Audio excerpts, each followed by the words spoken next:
This might be the best GPU that exists right now for certain people. This is the Intel Arc Pro B70, aka Battlemage. Sounds pretty freaking sick, right? And it's Intel's workstation GPU that has 32 gigabytes of VRAM, only takes up 2 slots, and has a pretty important trick up its sleeve that you self-hosters will love. Let's check it out. Okay, yeah, at this point, I feel like you guys should know it's Micro Center. Okay, there it is, but there's glass. So they have the B70, they also have the B60, and then there's also a B50. This is it. Looks the same as it did in the last shot because it's just in a brown box. But the key is, I don't actually know if I've mentioned this yet because I'm obviously filming this before I do the video, because duh, I don't have it yet. There are 3 things that I want to test with this. Obviously, AI, I want to see how well it can perform. 32 gigs of VRAM for $1,000 in 2026 is pretty freaking awesome. The second one is something that's probably only relevant to the home libraries out there, and it's its native SR-IOV support. And the third one is we obviously have to test how it performs as an actual GPU for the general public with gaming and whatnot. So yeah, I'm excited to actually test this out. Like I mentioned, there is the B60, which is the 24 gig version of this, but it also has less XE processors, which is Intel's like specific synonym to NVIDIA's like CUDA or Tensor cores. And then that one has less of that. It also only has 24 gigs of VRAM, and the memory bandwidth is slower. And then you have the B50, which is the low-end card. I actually have one. It's pretty freaking sweet. It only pulls 70 watts. Yeah, again, we're gonna take this home. We're gonna try it out, and I'm hoping it's pretty dope.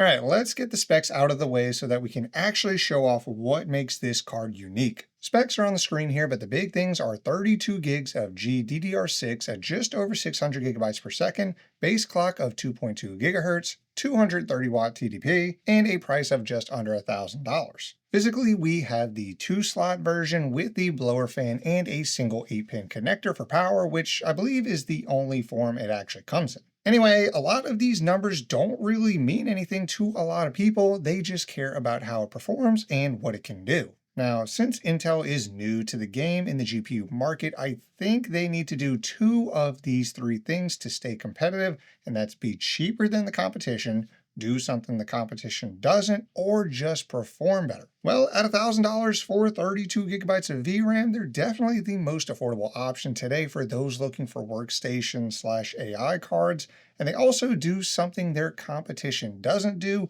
which is native SR-IOV support, which allows you to easily split your GPU up into pieces to assign those pieces to individual VMs. As for performance, we're going to get to that throughout the rest of this video.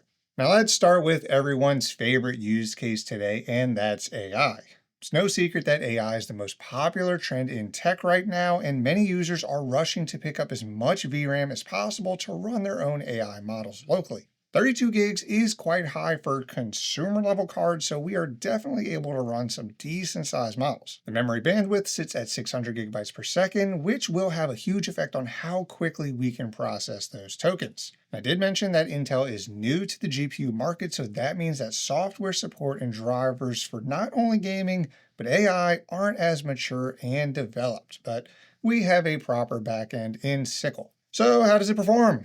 Well, pretty good. For our test, we use LlamaBench with SYCL and a couple of pretty common models in this VRAM tier: Qwen 3.4b, Llama 3.18b, Mistral 7b, and Qwen 3.32b. Most of these models will easily fit within our 32 gigabytes of VRAM with the quants we used, but oftentimes the benefits of smaller quants is that you can fit multiple models on one system and they're faster. Looking at our chart here for a single stream, we get over 1,000 tokens per second prefill with over 1,500 on Qwen 3.4b, meaning our prompts are going to be processed pretty freaking fast. Now looking at our big model in Qwen 3.32b, we still get 237, which next to the others looks slow, but is still very much usable. But when you hear about tokens per second, most people are referencing decode, or how fast the model can stream your answer back to you. The graph shape looks nearly identical as before, where the smallest model is the fastest and our largest model is the slowest. No surprise there.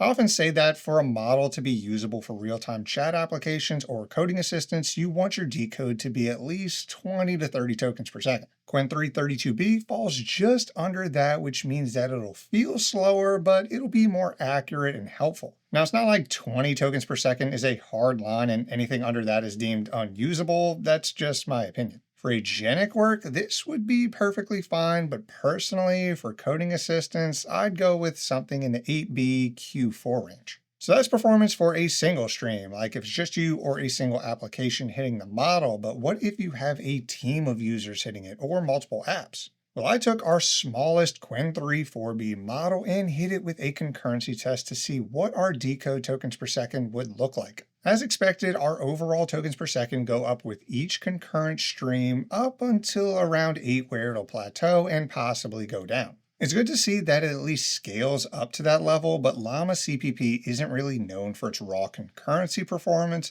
more for its simplicity and ease of use, so when vLLM becomes more stable on Intel cards, you'll see better concurrency numbers. There's a whole world of nuance when it comes to AI right now, but that is way outside the scope of this video. The last graph I want to show off is TTFT, or time to first token, which essentially measures the latency of the token processing step. Again, looking at concurrency, you see it scale up even all the way to 16, but in this case, the higher number is more latency, which you'd expect with multiple streams going. Now this is in seconds, with one stream having a TTFT of 0.068 seconds, which is not much at all. Even at 16 streams, we are only seeing a quarter of a second. Now for regular people, this is not going to be noticeable, and we'll only see meaningful differences when you get into much heavier use cases, so I wouldn't really worry too much about this. So performance-wise, the B70 is solid, but the main benefit is the amount of VRAM you get for $1,000 at 32 gigabytes, which comes out to $31.25 per gigabyte. Compare that to an RTX 5090 or Radeon AI Pro 9700 at $125 per gigabyte and $43.75 per gigabyte respectively. The B70 comes out ahead here and even has another really cool trick up its sleeve. Now let's say you don't want to dedicate this entire GPU to just AI workloads. What if you want to do some gaming on it too, or maybe some video encoding? Well, that's where the secret sauce comes in to the tune of SRIOV, or Single Root IO Virtualization. This essentially allows you to split the GPU into virtual pieces to assign directly to VMs or containers. As of right now, Intel's the only company that isn't locking this feature down behind a paywall or enterprise-level hardware, which makes this a fantastic option for home labbers. I've included the steps for piecing out your Intel GPU down in the description, but it's a really simple process, and once it's done, you'll see all your vGPUs show up in LSPCI as if they were different physical devices. After that, you just treat them as you would any other GPU and assign them to whatever VM you want. I split this one into 4 8GB vGPUs where I can do whatever I want with those 4. I sent one to a Windows VM and ran TimeSpy to show that yes, it's an actual GPU that you can use for gaming in Windows. Then I sent another piece to an Ubuntu VM to run some AI workloads, which also works. And the other 2 can be saved for later if you decide you want to use them for other workloads, or you can switch the config to have 2 16GB vGPUs to give you a bit more power for each VM. Now this is a double-edged sword for me because on one hand, I'm super excited that Intel allows you to just do this with a consumer card natively for free, but on the other hand, I hate that we have to celebrate that this feature is actually available to the masses. Either way, you now have an option for native GPU splitting across the Intel Battlemage lineup, which even includes the B50, which comes in at like half the price, so knock your socks off there. The last thing I wanted to mention was gaming, because I'm talking about a GPU, so I feel like I have to. Now let me say that I'm not a gamer anymore, and the extent of the games I own is either for benchmarks or for daydreaming about playing one day. I ran 3D Mark and got a pretty reasonable score, and then booted up Cyberpunk to see how it would handle a real game. In 1080p, high settings with XeSS Super Resolution 2.0 Auto and ray tracing, we were getting 100 FPS. Now here is where you say, "But Brett, I don't use ray tracing and XeSS is cheating." Brother, that's fine, but that's how most people are going to play these days since ray tracing has been pretty well optimized and XeSS is also good enough to where you won't notice if it's even on, but you will notice the extra FPS. If you don't like that, go watch an actual gaming review or something. But yeah, that's the Intel B70 Battlemage GPU, a niche but quite impressive piece of hardware.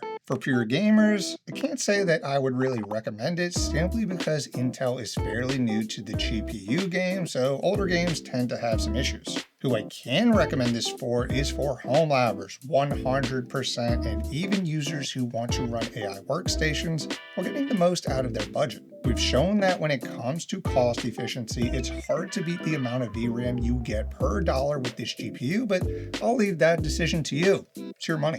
What do you think? Let me know down in the comments if you have a Battlemage GPU or if this video inspired you to go Team Blue for your next GPU purchase. If you like this video, then drop a like and subscribe if you want to see more home lab or self-hosted AI content. I want to give a huge shout out to my YouTube members and my Patreons.